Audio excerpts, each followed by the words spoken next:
Hola, ¿qué tal? Mi nombre es Robelsi Jiménez. En este espacio vamos a trabajar un tema muy importante, su título es la importancia de la epistemología en la educación. Vamos a dar una breve antecedente de lo que es la educación, cómo era la educación anteriormente en las antiguas civilizaciones. Iniciamos con China, Egipto y Judea. En esas civilizaciones la educación era impartida por los sacerdotes y estos ocupaban un lugar muy importante en la sociedad. El maestro era muy respetado, un puesto privilegiado. De hecho, concebían al profesor como una guía para la salvación de las personas. Después vienen los griegos, y los griegos, el imperio poderoso de Grecia, conquistó diferentes civilizaciones y al llevar cautivos a las personas de Grecia, que eran poderosas, ricas, tomaban como esclavos a los maestros esclavos, cuya función era no solamente hacer los quehaceres del hogar, sino también instruir al niño, conducirlo para que se formara como un buen ciudadano. Después viene la Edad Media. Durante la Edad Media la Iglesia Católica tiene un poder muy grande, incluso comparado o superior a los reyes. Y entonces esta iglesia se encarga de la educación de las personas. Pero obviamente, como es una iglesia, la educación era basada en la religión, en la fe. Y su método de enseñanza era la memorización y la repetición, lo que se conoce como la escuela tradicional. La iglesia aplicaba este tipo de educación. Y más recientemente venimos al siglo XVII y al siglo XVIII, donde aparece Juan Bautista de la Salle y Johann Pestalozzi. A partir de estos personajes empieza a haber una renovación del ambiente educativo, de lo que es la educación, qué debe ser la educación, qué se debe lograr con la educación. Y son estos personajes quienes logran fundar la escuela para niños y para jóvenes. Conforme fueron pasando los años, los teóricos han tratado de darle una definición a lo que es ciencia, educación y pedagogía. Entre estos teóricos se encuentra Mario Bunge. Él dice que la ciencia debe destacarse por ser fáctico, racional, verificable, explicativo y sistemático. La ciencia actualmente se concibe con tres concepciones. ¿Cuáles son? La positivista, la hermenéutica y la crítica. ¿En qué consiste lo positivista? El positivismo dice, el auténtico saber es aquella que se demuestra con la ciencia. Tiene que llevar un proceso científico, el método científico, y eso es lo que realmente es el conocimiento. La hermenéutica explica de que el conocimiento es a través de la interpretación y la comprensión del todo. Que la hermenéutica hace posible cualquier tipo de conocimiento. Y la crítica habla acerca de la racionalidad, la razón para generar conocimiento. A través de la razón podemos hacer críticas a las teorías, a las diferentes ideologías y así generar nuestro propio conocimiento. Ahora, educación, ¿qué es educación? Etimológicamente, del latín, educare, que significa criar, alimentar, nutrir, y existe un autor, que es Jacques Delors. Este autor establece cuatro acepciones de la educación. Estas cuatro pilares de la educación es aprender a conocer, aprender a aprender, aprender a hacer y aprender a vivir juntos.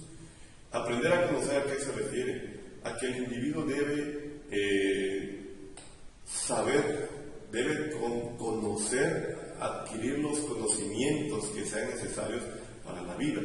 Aprender es que la persona sea autodidacta, que sea capaz de generar su propio conocimiento. Aprender a hacer se refiere a que del conocimiento que uno adquiere de todo lo que vive, de las experiencias, debe aprender a hacer nuevos conocimientos o aprender a utilizar esos conocimientos para un fin. Y aprender a vivir juntos se refiere a que el individuo deba y pueda relacionarse con sus semejantes de una manera óptima, donde se sienta libre, a gusto y pueda desenvolverse armoniosamente en todos los aspectos de su vida. Ciencias de la educación se refiere a que, como su nombre lo dice en plural, ciencias, o sea, son diferentes ciencias que se juntan para formar uno solo. Un nombre como tal de ciencia de educación que tenga una concepción, una aceptación, no existe. La ciencia de educación se compone de diferentes ramas, como son la sociología, psicología, economía, política. Podría decirse que es como una ciencia híbrida, donde hay diferentes disciplinas que conforman una mayor. Existen diferentes autores que hablan de la pedagogía como ciencia de la educación. Tenemos a Herbart, que él fue el fundador de la pedagogía como ciencia, ahora sí como una disciplina que tiene un proceso científico.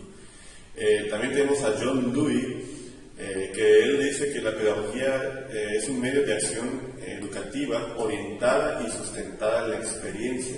Él creía que la pedagogía era una ciencia, pero también que la experiencia tenía mucho que ver en el proceso educativo. Tenemos a Lorenzo Luzuriaga. Él decía que la pedagogía es una ciencia porque tiene un objeto de estudio, que es la educación. Y también tenemos a Jürgen Habermas. Él decía que la pedagogía es una ciencia porque tiene historicidad, tiene teoría y tiene metodología. Mencionamos también a Kant y a Durkheim. Kant pensaba que la pedagogía es la ciencia de la educación, ahora sí, que la pedagogía era la ciencia que se iba a dedicar específicamente a estudiar la educación. Durkheim, él diferenció la pedagogía y la ciencia de la educación, no creía que era lo mismo, que no eran cosas separadas. Él concebía la pedagogía como la aproximación teórica, práctica, prescriptiva y orientadora de la educación.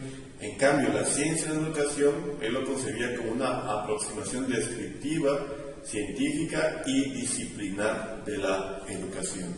Muy bien, ahora la pedagogía como saber pedagógico.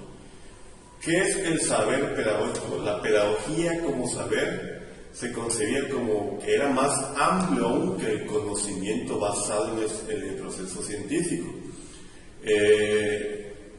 Porque aparte del conocimiento científico, la pedagogía como saber también se funda en la experiencia. Hay mucho conocimiento que no se obtiene únicamente del proceso científico, también de las experiencias.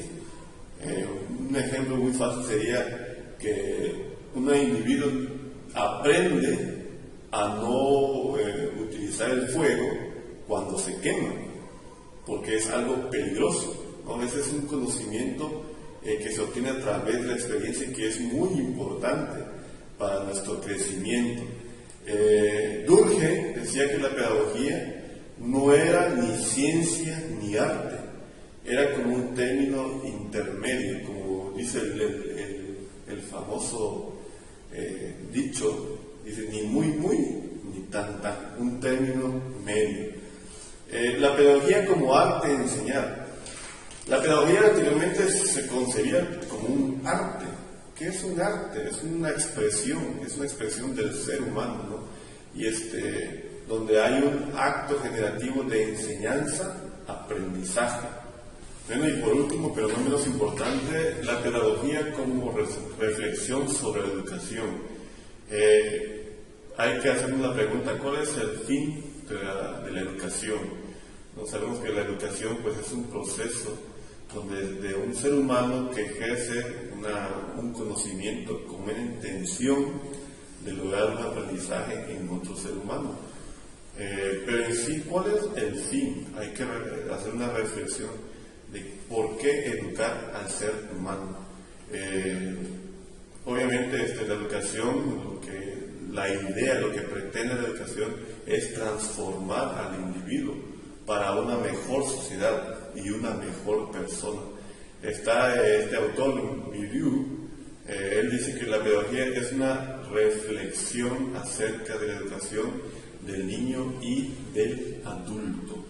Eso es algo muy importante porque cuando hablamos de educación a veces solamente hablamos del niño y no, una persona nunca deja de educarse, todo el tiempo está adquiriendo nuevos conocimientos y esos nuevos conocimientos van a ejercer en el ser humano una forma de actuar. Entonces, el proceso educativo es un proceso para toda la vida. Entonces, la educación debe formar un individuo que sea funcional dentro de una sociedad, que le permita desarrollarse, desenvolverse y sentirse feliz como ser humano, como humano independiente, pensante, crítico, reflexivo.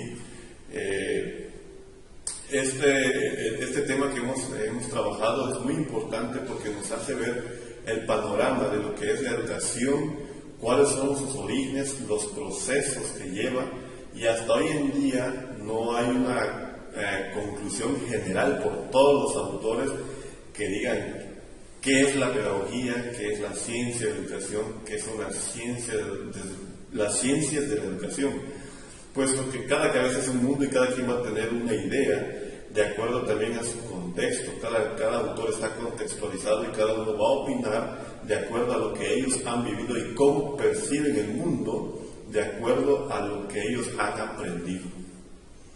Muchas gracias.